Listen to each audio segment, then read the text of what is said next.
Hey Forza heads, well, what we're going to be doing today is I'm going to try and take through a video where we tune a car, so hopefully get to understand the basics of what we're trying to achieve here. Most of the time when you're putting parts in your car, you just want to be looking at grip and more grip, lightweight and less weight. So what I do is I always start down here and I always add the aero first. It's specific for this type of car. I won't worry about the hood.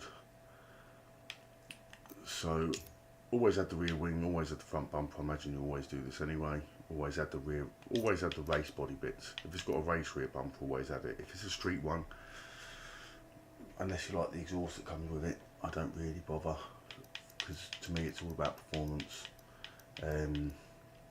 The hood, now if I put the hood on, the hood will make the front end a little bit lighter. This is already a car that's heavier on the back. If it was a front wheel drive car, I might be inclined to put the hood on, because it would just strip a little bit of weight off of the front, and you know, every little helps to balance the car. So generally, like I say, every race part, race, stock. So transmission, always have a transmission, because it's key to launching your car. It's key to getting your car in the right gear around the corner. You know, if you want to be track specific and tune your cars track specific, it's good for that. Differential you're always going to need, again, especially in the higher class cars. Lower class cars you can get away with running, you know, high acceleration, more slip in your wheels, because there's not that much of danger of spinning out. So, but when you get to the higher cars, you will want to drop your diff down a little bit. So again, yeah, diff, we want to be able to control the acceleration and deceleration of the vehicle as we tune it. So that's them two. I don't bother with clutch, don't bother with dry line to start with. I only use these to fine tune for points if I need to. Wheels, I won't bother with wheels most of the time. Be inclined to go for the lightest or the heaviest, one or the other. I don't generally go in between. It'll either be heavy or it'll be light, depending on where the car ends up. So we don't add them on yet. We go straight to tyres. Now tyres, what we want to be doing here is making sure they're always staggered.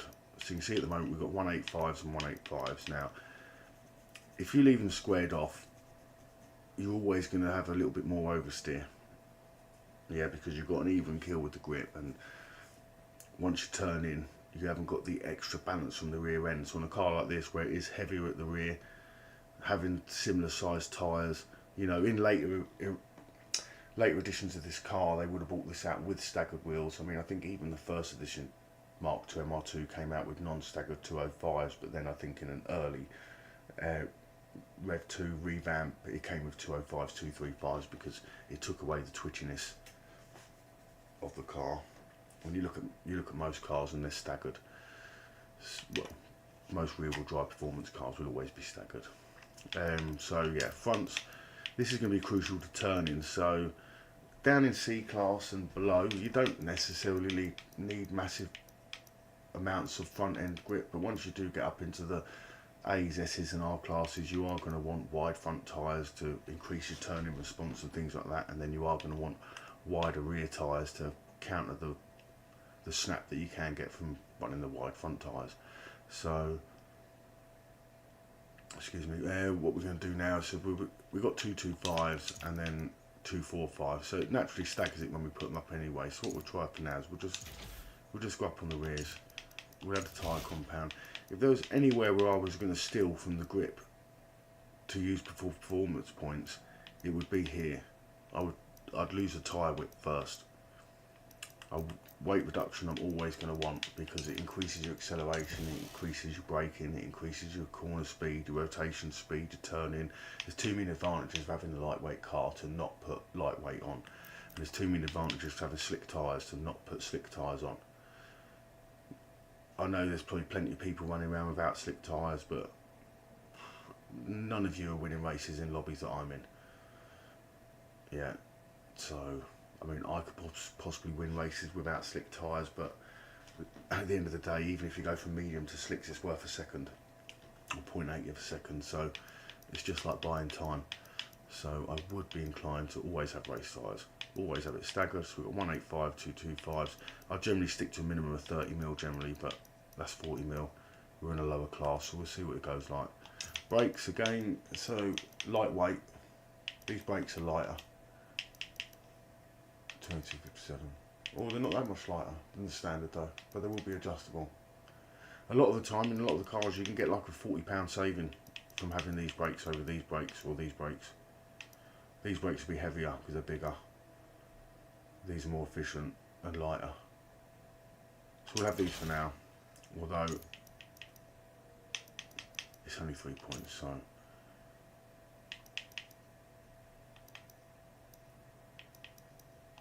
in fact I might not have them.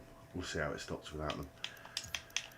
Roll bars, always have the roll bars because it's crucial for creating rotation. And like, I don't know whether you, when you're doing your rivals and you get to the limit of sort of what you're capable of doing at the time and you're racing the ghost that's just ahead of you or 10 ahead of you, you'll see that he generally is getting round the corners a little bit quicker and he's exiting the corners a little bit quicker and he's getting into the corners a little bit quicker, and that is all to do with rotation. So he set his car up to get into the corners quicker, to handle tighter, but with that comes a loss of stability. For every bit you increase the rotation you lose stability, so you have to be able to drive the car that behaves in that manner. Yeah, some people, they get on just well setting the car up for understeer, but a faster car is a loose car. So sometimes if you download fast tunes, you will find it hard at first until you can rein in the entry points of the corner and where you should be braking.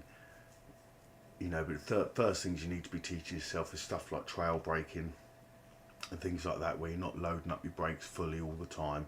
You're just gliding into the bend. You know, you want to be practicing with the racing line on and trying to get into them bends with the line still red and trying to keep it as red and as orange as you can. So if you're going round in a red to orange and you're understeering, it's because you haven't got enough rotation. So you need to increase the rotation. But that in turn will increase the snappiness of the rear. But then there's other ways of honing that in, as you'll see when we go through it. So what we do for now is we go full weight reduction, full springs, full roll bars. Brakes we're not going to bother just because it was such a small difference on this car. And I don't think we're going to be worried about stopping the car in C class. So ballast we don't need, obviously. Roll cage. Now here's a roll cage. So at the moment we're at 2,244 pounds, right? Let's say the average fairly big large passenger is going to be around 180 pounds. Yeah, so if I put 180 pounds onto that, that's going to put us onto 2,424. Yeah, 2,424. Let's see where it sticks us. Whoa, almost there. So we've got a light passenger. We've got an extra 120 pounds. So what's that? A 60-70 kilo person, probably like an extra, what, 7 stone, 6 stone passenger in the car. So what did it do for our grip? 124, 126, 123, 125. Now, is that negatable? I.e., can we tune 124, 126 out of it? Because what did we lose from acceleration? So the quarter mile, 15.4. Look at that, 15.1. That's 3/10 of a second. Now I don't think with that 0.01 of a G you're going to make 3 seconds off me, or 3/10 of a second off me, sorry, on all the corners, as I'm going to have on every exit. So again, I never put this on. Never put this on. Sometimes if I was at a car and I was struggling to get it down into C class, I might put one of these on just to bring it down. But most of the time we won't have this. It's just like carrying a passenger around. Yeah, if you want to go into a race and carry a passenger around, you're at a disadvantage straight away. In the real world you'd need this. In the Forza world you don't. In the real world you'd like to have this, but in the Forza world you don't need it. You can tune these elements into the car. So that's the performance parts we're going to go for now. Where is the car sitting? So we've got 3.8 for handling, that's not too bad. Could we go up a little bit? Do the brakes do much to it? It's a big jumping brakes there, isn't there? Let's see, that figure in itself, these figures on the right hand side are only really relevant to the car you're in, and even then they can be exaggerated. Like if you go to R class, you'll get a car with 10 for speed that will do 220 mile an hour, and you get a car with 4.4 for speed that will still do 185 mile an hour. So, you know, take into consideration and take a pinch of salt with a lot of these settings. So what we're going to do now is we're going to have a look at the tyres and look at that screen again. So if we went to 245s, oh look, it's a jump. Oh look, it's a jump. That's a jump.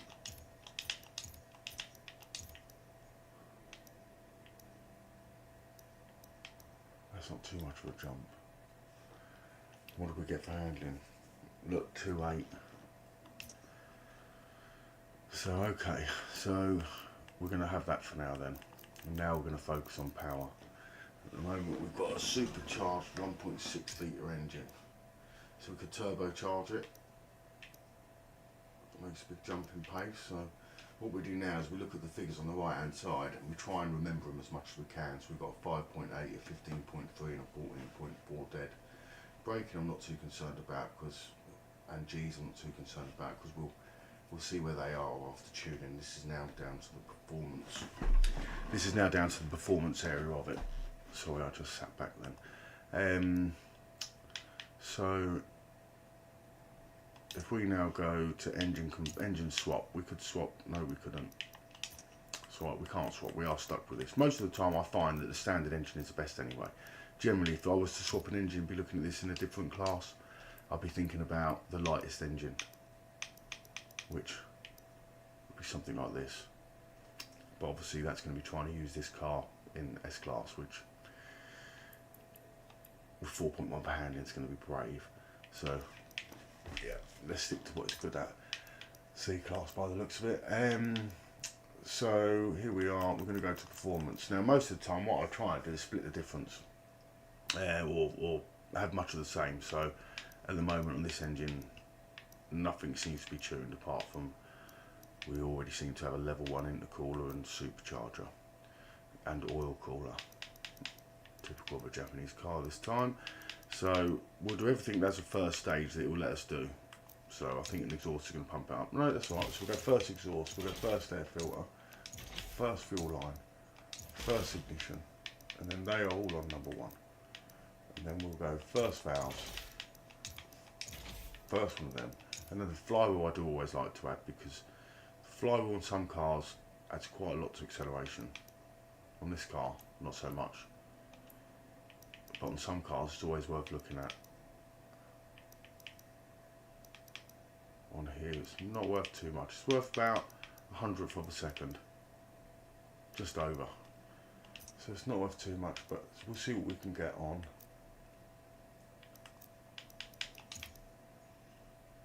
There we go. So now we have a power to weight of 77, which is low for this class, but you find with the mid-engine cars, because they can handle better, they'll generally always end up with a slightly less power to weight. Now what you can do with this, which we did look at already, and I might do because I'm not happy with 77, I'm going to knock these tyres back down to here and to here, and now we're on a power weight of 78 and we've got more room to manoeuvre. 81, that's more like it there.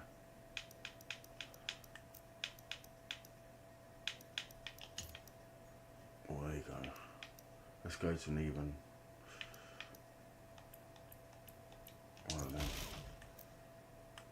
Or what we can do, sometimes you don't need power, you just need less weight.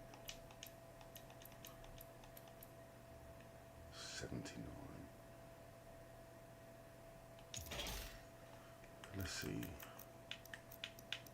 It's all an experiment.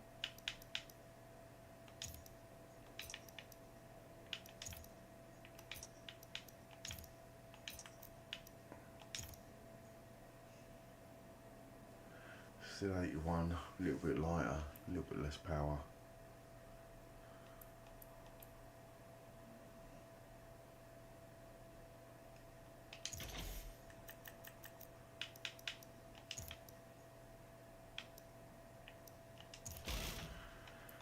What do we get? 81, 2197 weight, 177 horsepower, nice bit of torque at 171. Weight shift isn't too bad at 54%. So we're going to go with that. That's the build we've got at the moment. Right, now tuning is subjective. People are going to tune it different to the way I do it and what you see here. But we're going to tune it live in a lobby and see how it competes against other people. But I'm pretty sure you won't see too many Mark 1 and Mark 2s. So let's see if there's anything starting that will give us a bit of time to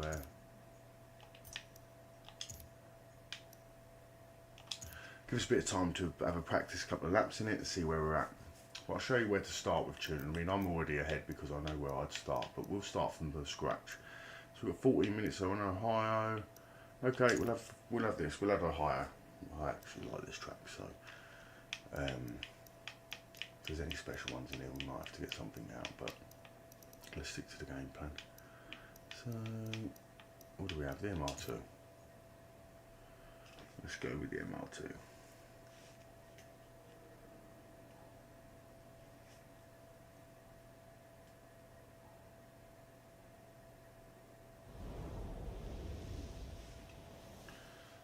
Mid-Ohio sports car course.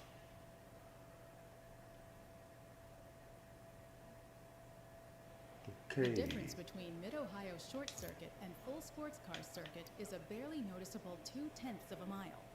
There are the same number of turns in both layouts. Interesting, right. So let's fuel and tyre. Let's see where we're at first on the Delta. Now the Delta, if I refer to the Delta, it means the lap time at the bottom when you're doing the fuel and tyres. This is what's known as your Delta. What's your Delta? So when we do this is what we gauge our time at 119.2. I think it's pretty good.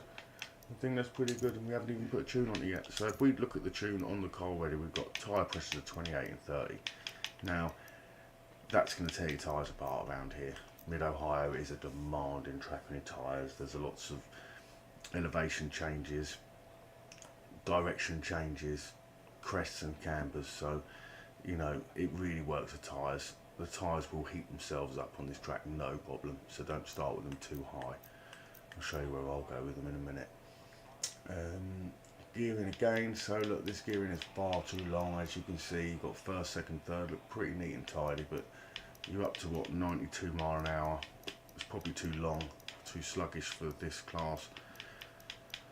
So alignment, again, you've probably got not enough camber. The toe, unusually the toe is pretty square. Like a lot of the time on Forza you'll see cars set up like this. This is understeering. It's controlling its smoothness, but it's understeering. I would generally level them off to start with. If I was going to be tuning from scratch and not knowing how a car felt, I wouldn't start with a Forza tune of this, because you're going to be trying to tune that element out of it. You might as well see what the car feels like this with square tyres. The toe is basically the fronts of the tyre and which direction they face. So this is inwards, this is outwards. Now any direction would mean you'll get more response this way, smooth control this way. But any direction means in a straight line your tyres aren't essentially facing straight. So that's going to scrub your tyres. The more you went out this way, the more friction you're going to be doing in tyres in the straight lines. The slower you're going to turn in, or the slower the back's going to react. The faster the back will react by going this way. Same with the front. So front, slow turning, silly fast turning. You only ever need finite movements with this.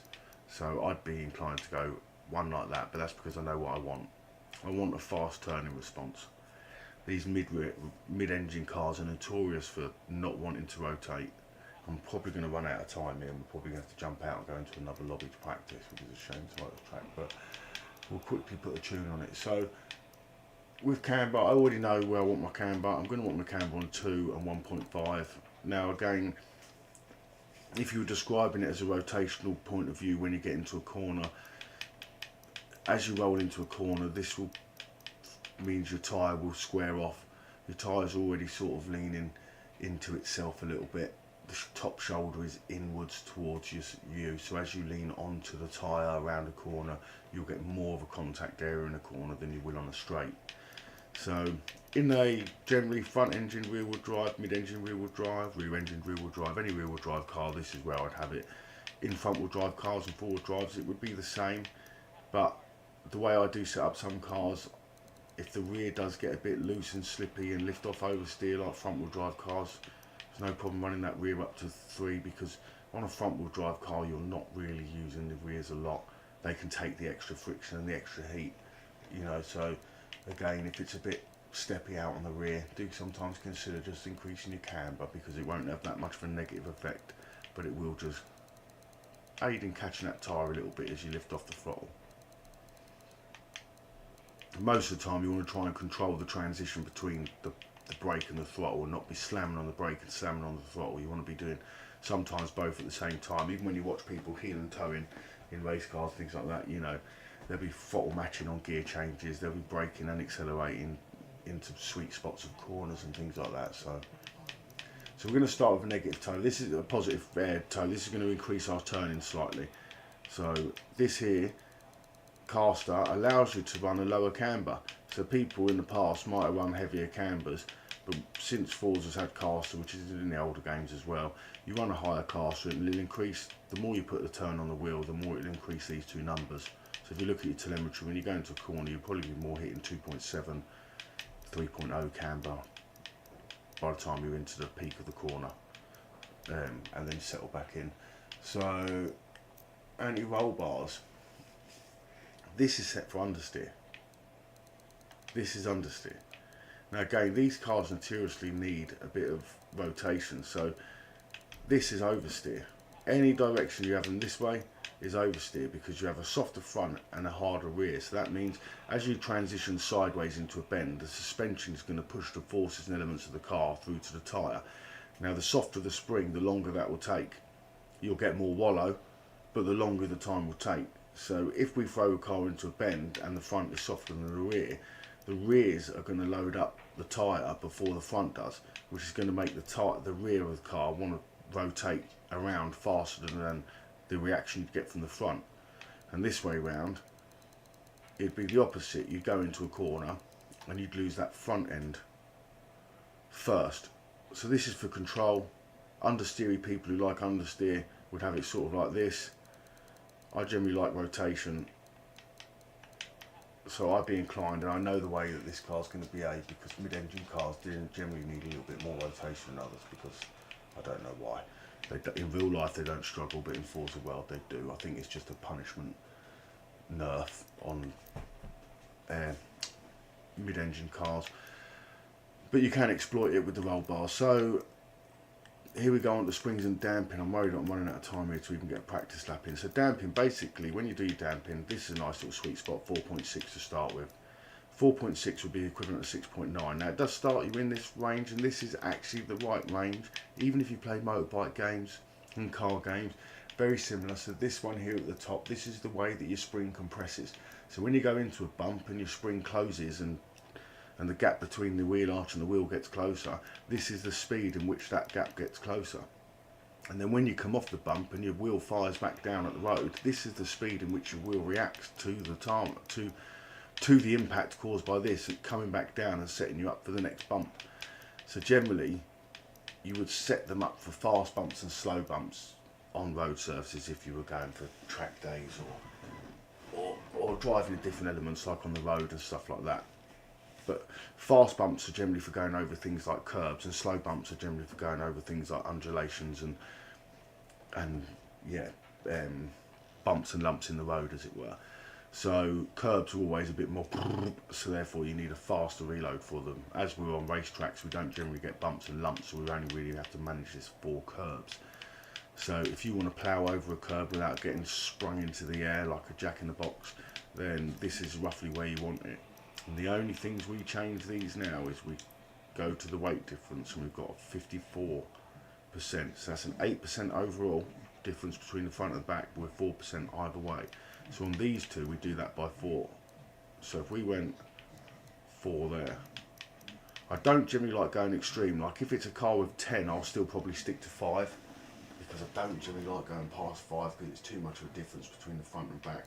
You can adjust that with the springs, but not really the damping. So we'll go with a slower reaction on the back just because it's softer. So we'll have 4.2, which in turn would make this 6.3.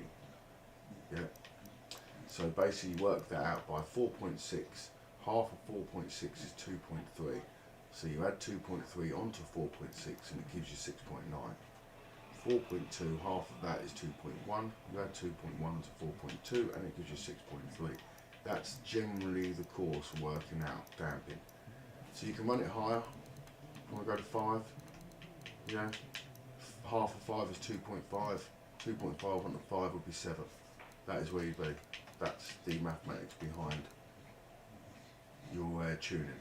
Okay, so it's going to be quiet. I'm just sitting back while I'm doing this bit at the moment. I've got this sore neck. So we'll leave that where we had it, 4.6, 6.9, so we're trying to do this quickly now. So geometry, here's the master plan. Anyway, let's turn the aero up for now. We're on O high, we're going to need the extra grip. Differential, we're in C class. All brakes with input brakes, differential, we're in C class, so this will turn this down. I'll explain the rest of this in a second. We'll try and get a test lap in. So we're going to leave that on 70. Basically, the more slip you want from the wheels, the higher it is, the more control you want from the diff, and smoother throttle response out of a bend, the lower it is. The lower you put this, the less rotation on the car you get, the less the turning circle gets worse. So you can't travel around a tight corner as tight. You know, if you're in a long corner like a parabolica or something like that, you're going to struggle to maintain the inside. So generally your best bet, especially in lower classes, to run this high. Same with this. This will be more controlled to the bend. If you're swinging in the back end under braking and you find it hard to control the entrance of the bend, then you would turn this up to somewhere like here, 15, 10%. But in these classes you really don't need it. So we're going to go without. You know, 70% without. Aero. Geometry. This is much like roll bars. So it's the same. Soft front end, stiff rear end. This creates oversteer and rotation, but it actually works in harmony with the roll bars. So it actually makes, when you just do roll bars, it can have like a balance shift between when it's rotating and when it's twitching. It can be finite. The further you go in this direction, the further apart these become, the more chance of a twitch. Some cars can handle it, some cars can't, but you know, you want to go as far apart this way as you can before you start getting the twitch. But then when you get the twitch, you then want to go to your geometry, and then you just want to dial this one out and this one out a couple of clicks. Sometimes you can go further, but this will just help it. We'll go 1.2 and 1.2 to start with. This one here is the front, so this is the anti-dive. So this, having this stiff will aid you in braking, but like, you don't really want to be super heavy on the brakes, and it also helps. It's the same as roll bars. If I have a stiff front, the front's going to go first in a corner. So, which you do want that on this, and you don't want to set them all up this way. This comes all different on all cars, but having it neutral or soft will give you a better response of the throttle without kicking the rear end out on a turn. If you turn this up here, you'll get more response from the throttle and it will kick the back end out, exiting the corner. So have this on a neutral at first, as close to 0 as you can on the positive side. And this one, again, probably the same. You want to go down a bit, you want to be softer because it gives it time to turn in before the forces are put onto the tyres. It allows the tyres to react to the corner before all of the weight is thrown at them. You don't want to be braking hard. I mean, if you're nose diving under braking, you're probably braking too hard anyway. You know, save that for the last ditch attempts on the final corners cleanly, trying to outmatch someone's brakes. But we'll speak about racecraft in another video. So we're going to go down to 5, and that's us done. We've only got 5 minutes, so we're going to go and quickly see what we can do. What did we do to the Delta? Don't know if it changed much. Can't remember. I think it come down a little bit, to be honest, but that's maybe just me. So everyone's had a practice. We haven't. We're going to go out. We're going to qualify in a new car straight away. Vroom vroom. Where do you think we're coming then?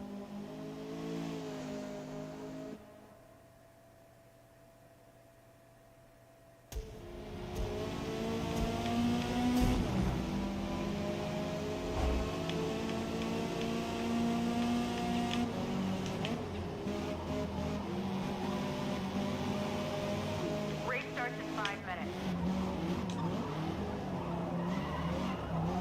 You see the rotation on it straight away, look. Oh, we didn't do the gears. We've lost the lap and we didn't do the Nice gears. work out there. Thought it felt a bit like hello, sluggish. Damn. Right, let's quickly get the gears. This is alright, this is easy. Tune car. So gearing. Now down in C class, oh, let's do them all down. You're going to want to launch. So you're going to want this on 35. Then if your first gear is 35, you're not going to want your second gear to be longer than 35 mile an hour. Then you want it to be short enough to still pull like a train. So we're going to go 55, that's 20 mile an hour. So we don't want the next gear to be any more than 20 mile an hour. So we're going to go 15 mile an hour and be at 70 mile an hour. We don't want the next gear to be any more than 15 mile an hour. So we're going to go 15 mile an hour again. And we're going to go 15 mile an hour again. And we're going to go 15 mile an hour again. So we're at 130 mile an hour. That's fine for this course. Let's go. Might still get 2 laps in.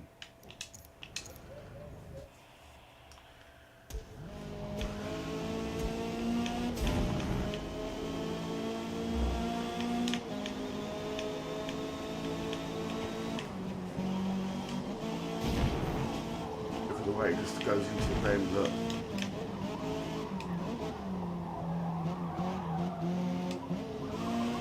Look at the rotation, look. We're not struggling. 119 is impressive lap, 120 MX5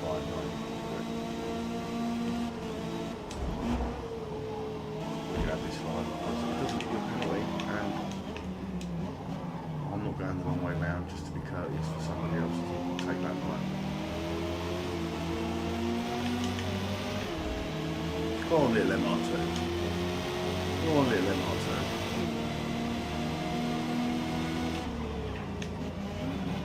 What you want to be careful of when you are racing and you're stuck with other people's goats, don't get caught up in their race. You know, their car has different braking and handling tolerances. Just stick to your race. If you caught them, your race is clearly faster.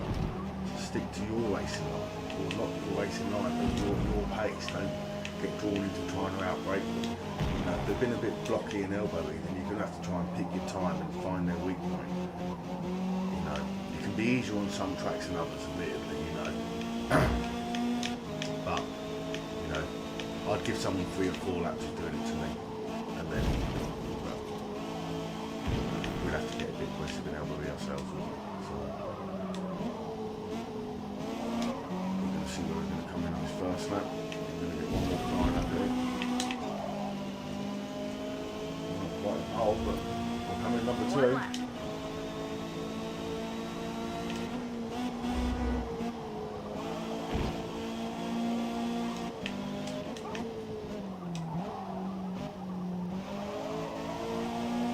I'm on the joystick control at the moment, so within the button clicks. Full manual, no traction control, no stability. Like I say, you see the way when the line's on, you want to be getting in on the line, look, still red. And then as soon as it goes orange, you want to be trying to work out a way to get on that throttle and get that speed back.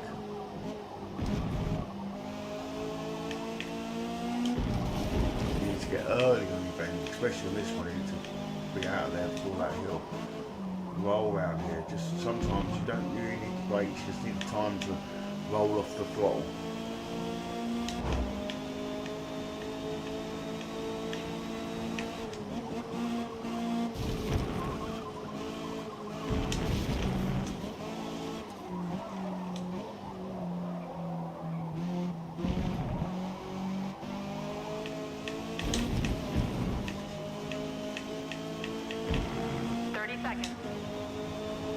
We've got 120.4. Good work out there.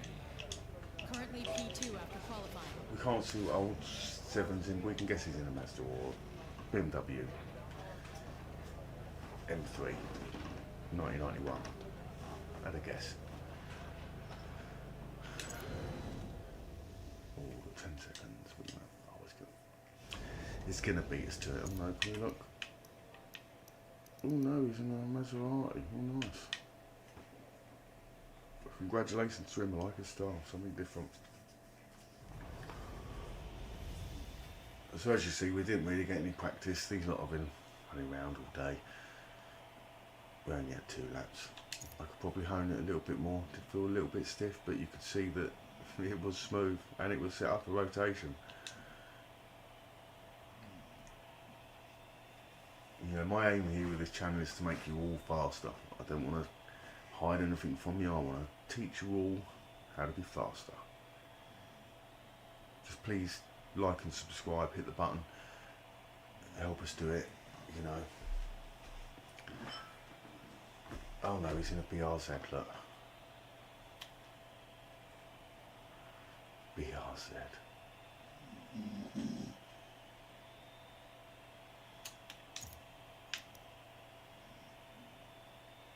Oh, well, we're going to stick to softs. We're going to try and run them. No, we're not. We're going to get dashboarded. No, we're getting dashboarded. There you go. Forza. Yeah, maybe that one's in the line for the next fix.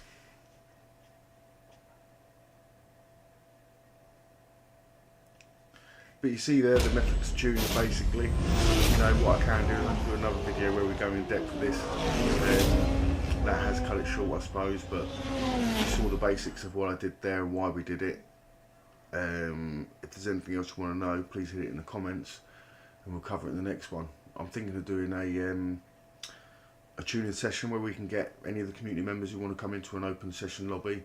We can have the chat on, we'll all be chatting, and I can help you hone out your cars and see if we can improve some of your lap times on whatever tracks you want to do, whatever cars you want to tune, classes. We'll have it open. You can all be practicing and we can all be tuning, and then you won't have to rely on other people's tunes. You can tune it to how you feel, because on steering wheels it's a bit different. You do want a little bit more smoothness. On the controller you can get away with an edgier car because you get a quicker reaction time from the stick than trying to rotate a steering wheel from 90 degrees right to 90 degrees left. Is a lot quicker than me going left to right with my thumb. A lot slower, should I say. It's a lot quicker on my thumb. But yeah, so I suppose that's going to be it for this one. We can keep this one a little bit short. But thanks for watching. Hope you've all learned something. This is my first time of doing it, so me closing out is probably going to be bad. But please hit the like button, please subscribe, please come back for more, and hopefully we'll start doing some live streams and you can all see me soon enough, and yeah, we'll start making a community, we'll make it all work, and we'll go and dominate the lobbies together. Thanks for watching. Keep tuning, keep winning. When the clutch drops, the bullshit stops. Ta-da.